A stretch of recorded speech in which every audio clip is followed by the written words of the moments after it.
Pemirsa, kami mendapatkan informasi mengenai Syekh Ali Jaber yang ditusuk orang tak dikenal di Masjid Falahuddin, Lampung. Dan untuk mengkonfirmasinya, kami akan menanyakan langsung dengan Syekh Ali Jaber yang sudah tersambung melalui sambungan telepon. Assalamualaikum, Syekh Ali Jaber.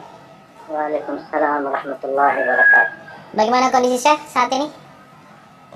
Alhamdulillah sudah membaik dan sudah dijahit cukup dalam. Hampir kurang lebih 10 jahitan, ada 6 di dalam dan 4 di luar. Astagfirullah. Syekh, itu posisinya ditusuk di mana? Di bagian mana? Di ototnya bagian tangan kanan, bagian atas.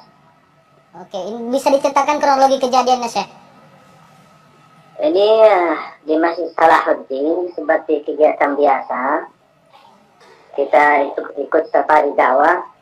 Dan saya mengawali acara untuk jamaah untuk jaga protokol kesehatan, jaga jarak. Kemudian kita mulai, saya memanggil seorang anak usia 9 tahun untuk tes bacaannya, karena dia kan ikut wisuda. Dan sambil saya bantu dia untuk memperbaiki bacaannya, meluruskan hurufnya. Dan begitu selesai, saya minta HP-nya ibu si anak ini untuk foto bersama lah buat kenang-kenangan. Ternyata ibu ini HP-nya full, gak bisa foto. Makanya saya minta sama jamaah menarah ke kiri, jamaah boleh pinjam HP-nya. Kasihan anak ini biar bisa dapat foto sekalian. Mudah-mudahan menjadi anak hafizah. Pas saya fokus ke kiri, kemudian menarah kalian ke kanan untuk melihat siapa jamaah yang membawa HP-nya pinjam. Tiba-tiba di atas panggung ada orang lari. Kemudian karena posisi panggung ini cukup dekat dengan jalan, karena posisi acara di luar, di lapangan masjid, bukan di dalam masjid. Makanya orang berlaku itu cukup gampang untuk bisa masuk, karena tidak ada terhalang dengan jamaah atau kursi-kursi. Tapi subhanallah qadarullah, ketika menarah ke kanan, saya tiba-tiba kaget melihat ada orang sudah di atas, di hadapan saya. Dan saya langsung qadarullah respon. Kalau saya tidak lihat ke kanan, mungkin bisa qadarullah ke leher saya atau ke dada saya. Tapi subhanallah saya angkat tangan, makanya dia tusuk ke tangan. Maka begitu saya lawan, patah pisaunya ke dalam otot saya di kanan, ke bagian kanan. Baru subhanallah jamaah langsung amankan dan tangkap dia. Jadi bisa dipastikan pelaku ini bukan bagian dari acara ini atau datang dari luar begitu?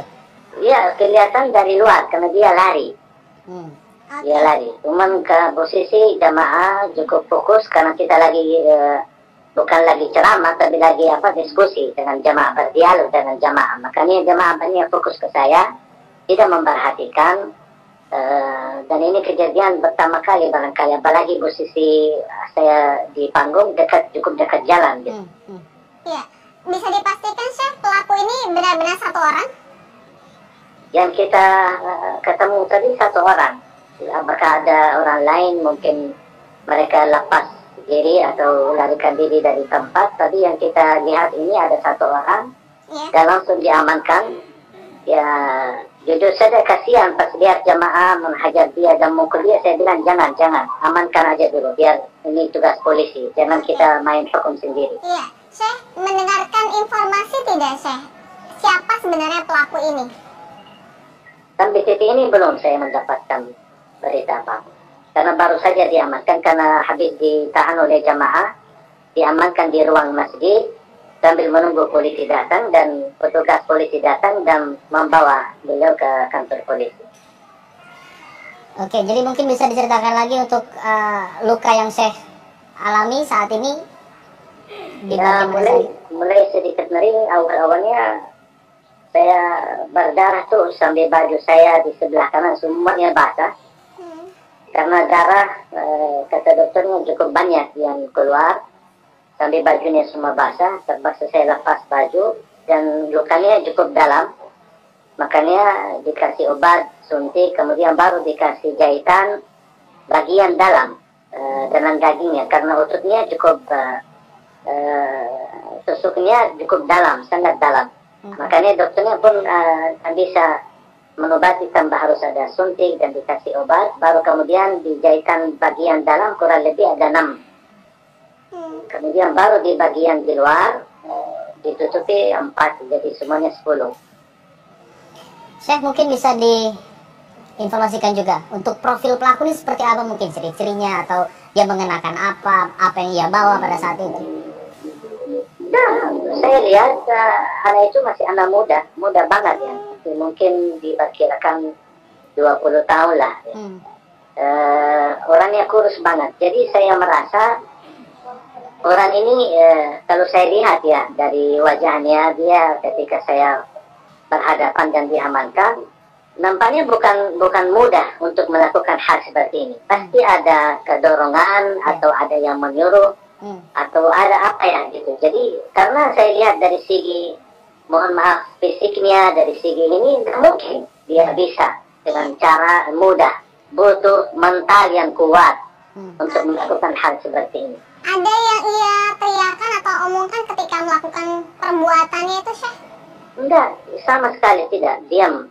Hanya diam, cuma ketika dia angkat isunya, dan subhanallah pas panitia kebetulan ada banyak yang sudah ada video live, ada yang lagi live, ada yang lagi rekam. Pas saya lagi berlangsung ceramah. Jadi semua terekam ini mulai dari titik awal sampai akhir. Ini terekam semua. Jadi beliau tidak berbicara apa-apa. Acaranya sudah berjalan berapa lama hingga kemudian kejadian itu? Kenapa? Acaranya sudah berjalan berapa lama hingga kemudian terjadi? Baru mulai, belum 15 menit. Baru awal ketika saya melihat di spanduk, ada spanduk tulisan wisuda. Saya tanya sama panitia, ini wisuda apa? Dia bilang wisuda hafalan Quran. Udah, mana salah satu anak boleh naik panggung, saya mau tes bacaannya. Dan alhamdulillah posisi si anak ini ada di sebelah kiri, bukan di sebelah kanan. Baik, terima kasih banyak Syekh Ali Jaber. Kita doakan insya Allah Syekh Ali cepat diberikan kesembuhan dan kejadian seperti ini tidak terjadi lagi ya. Jangan sampai terulang lagi. Semoga jadi peringatan untuk semua pihak. Terima kasih. Assalamualaikum.